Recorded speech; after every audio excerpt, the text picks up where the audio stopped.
Vinde, Espírito Santo, e enchei os corações dos vossos fiéis, e acendei neles o fogo do vosso amor. Enviai o vosso Espírito, e tudo será criado, e renovareis a face da terra.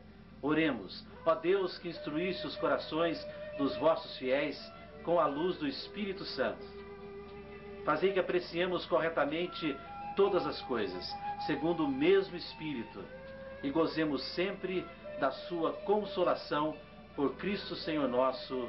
Assim seja. Amém.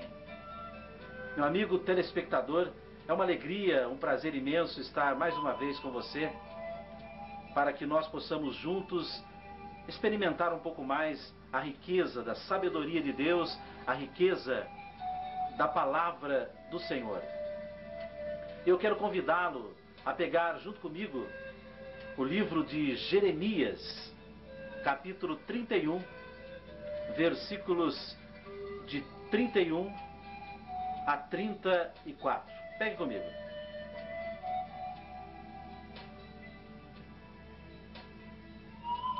E a palavra do Senhor nos diz em Jeremias, capítulo 31, versículos 31 e seguintes: Dias hão de vir, oráculo do Senhor, em que firmarei nova aliança com as casas de Israel e de Judá.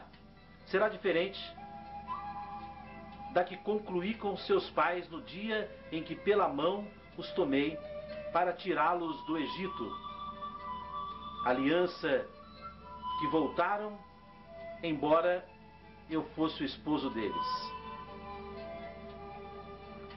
Eis a aliança que então farei com a casa de Israel. Incurtir-lhe-ei a minha lei, gravá-la-ei em seu coração. Serei o seu Deus, Israel será o meu povo. Então ninguém terá o encargo de instruir o seu próximo ou irmão, dizendo: aprende a conhecer o Senhor. Porque todos me conhecerão, grandes e pequenos, oráculo do Senhor. Pois a todos perdoarei as faltas, sem guardar nenhuma lembrança dos seus pecados. Palavra do Senhor. E nós dizemos graças a Deus. Meu amigo, minha amiga telespectadora, quero dizer a você que no passado o homem, quando pecou, se distanciou de Deus. E essa distância de Deus, como nós lemos no livro de Gênesis, ocasionou algo muito profundo no homem. O homem regrediu a sua natureza, o homem regrediu toda a sua maneira de agir, de ser, perdeu os dons preternaturais que Deus havia dado, e portanto o homem passou a peregrinar nesse mundo tendo limitações na sua natureza. E com o decorrer dos tempos, essas limitações foram tornando-se cada vez maiores, de uma proporção absurda. E o homem, como o próprio Jesus disse, era uma ovelha sofrida, desgarrada, abatida, sem cuidado. Esta foi a realidade do passado. E Deus, vendo isso, envia seu Filho, que carrega sobre si a consequência da desobediência dos nossos primeiros pais, carrega sobre si, levando a cruz, e ressuscita dentre os mortos, abrindo um caminho para que nós novamente possamos então se achegar a Deus, pois o passado havia, com a atitude de Adão e Eva, rompido essa aproximação de Deus. Jesus então se faz o caminho, a verdade e a vida, e está no meio de nós.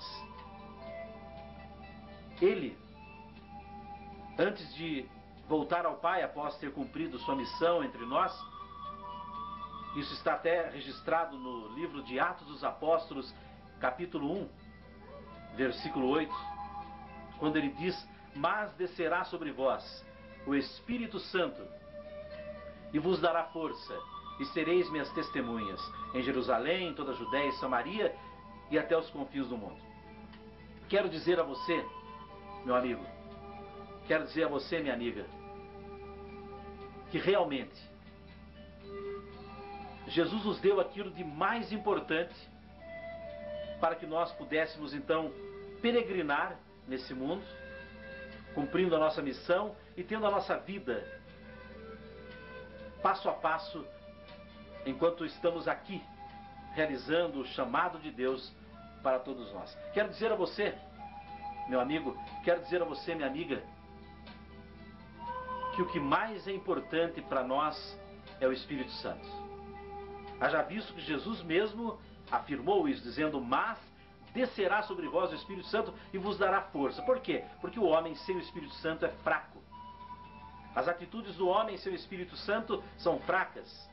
O pensamento do homem, a inteligência, o proceder da inteligência do homem sem o Espírito Santo se torna limitado e em si mesmo se desenvolve consequências dessa limitação da inteligência, que o homem acaba armando armadilhas para ele mesmo cair, tomando atitudes erradas, impensadas, e portanto a grande necessidade para nós, os tempos em que vivemos, é a mesma de que quando Jesus prometeu isso nos tempos dos apóstolos em que ele veio formar aqui. E eu quero apresentar a você nesse vídeo o Espírito Santo. O Espírito Santo de Deus que Jesus derramou sobre toda a face da terra. O Espírito Santo no Antigo Testamento, ele não estava manifesto para todo o povo, não. Só alguns possuíam o Espírito Santo: reis, juízes, profetas e alguns outros que Deus havia escolhido e predestinado. Mas após a ressurreição de Jesus, após a vinda do Espírito Santo em Pentecostes, o Espírito Santo então é assim derramado sobre toda a face da terra. O Espírito Santo, que na verdade a tradução da palavra Espírito, a origem do grego e do hebraico, vem nos mostrar que significa ar em movimento. É isso mesmo, ar em movimento. Então nós podemos dizer: o Espírito é um ar em movimento. Espírito Santo, um ar santo, ou um hálito santo, ou um vento santo, que está ao nosso redor e dentro de nós. O Espírito Santo de Deus é a força mais importante, a força vital para a nossa vida enquanto passamos por esse mundo. Igreja peregrina. Sabemos que a igreja peregrina somos nós, temos a igreja padecente, que é os que estão no purgatório, e a igreja triunfante, que é aqueles que estão no céu. E para que nós possamos, nesse mundo em que vivemos, nessa vida peregrina que temos, desenvolver de forma agradável e podermos deixar a nossa marca e herdar após a morte a eternidade, nós necessitamos do Espírito Santo. E é dele que vamos conversar um pouco nesse primeiro momento.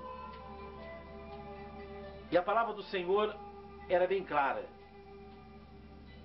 O Espírito Santo, em primeiro lugar, veio para nos ajudar.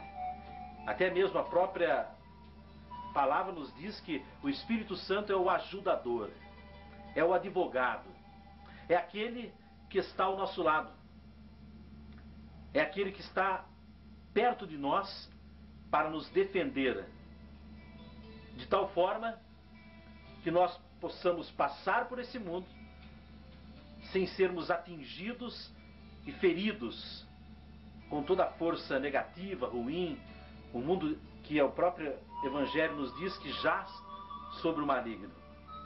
Para que se cumpra em nós o Salmo 90, de sermos protegidos e guardados por Deus, o Espírito Santo é primordial. Ele é o essencial. Ele é o princípio e o fim